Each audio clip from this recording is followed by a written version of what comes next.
ஆண்டவராகிய இயேசு கிறிஸ்து நாமம் மகிமைப்படுவதாக. மீண்டும் உங்களை சந்திப்பதில் மிகுந்த மகிழ்ச்சி. கர்த்தர் ஆசீர்வதிப்பாராக. வாங்க நிகழ்ச்சிக்கு நேராக நம்ம கடந்து செல்லலாம். இன்றைக்கி நாம் பார்க்கவிருக்கிற நபர் எசேக்கியா. எசேக்கியா என்கிற பெயருக்கு யெகோவாவின் பலம் என்ற அர்த்தம். இந்த எசேக்கியா ராஜாவாகிற போது 25ஆம் வயதாயிருந்தான். 29 வருஷம் யூதேயாவை அரசாண்டான்.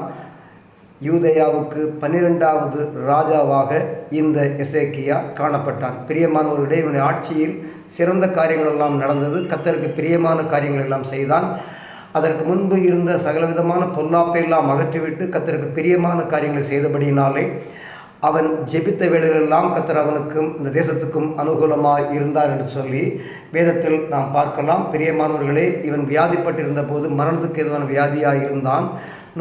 ஏசாயா புத்தகம் 38ஆம் அதிகாரம் முதல் வசனத்தில் வியாதியாக இருந்தபோது ஏசாயா தீர்க்கதரிசி வந்து சொல்கிறாரு, நீ மரித்து போவாயின்னு சொன்ன உடனே இவர் மனம் கசந்து அழுது கண்ணீரோடு ஜெபித்த போது ஆண்டவர் இரக்கம் காண்பித்து அதே ஏசாயா மூலமாக எசேக்கியாவுக்கு 15 வருஷத்தை கூட்டி கொடுக்கிறார்.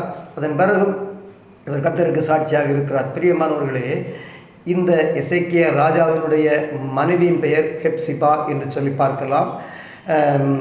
2 ராஜாக்கள் புத்தகம் 21ஆம் அதிகாரம் 1ஆம் வசனத்தில் இந்த காரியங்கள் எல்லாம் குறிப்பிடப்பட்டிருக்கிறது. இந்த ராஜா சிறந்த ராஜா. இந்த ராஜாவினுடைய பெயருக்கு அர்த்தம் யெகோவாவின் பலம். பிரியமானவர்களே, இந்த வார்த்தைகள் உங்களை ஆண்டவர் இயேசுவின் நாமத்துக்குள் நேராக வழிநடத்தட்டும். நாமும் கர்த்தருடைய பாதத்தில் அமர்ந்து ஜெபிக்கலாம். நாம் சிறந்த காரியங்களை செய்யும்படியான காரியம் கர்த்தர் வாய்க்க பண்ணுவார். இந்த ராஜாவை போல நாமும் கர்த்தருக்கு பயந்து நடப்போம். அனுகூலமான பலனையும் ஆசீர்வாதம் பெற்றுக்கொள்வோம். கர்த்தர் ஆசீர்வதிப்பாராக. ஆமேன், ஆமேன்.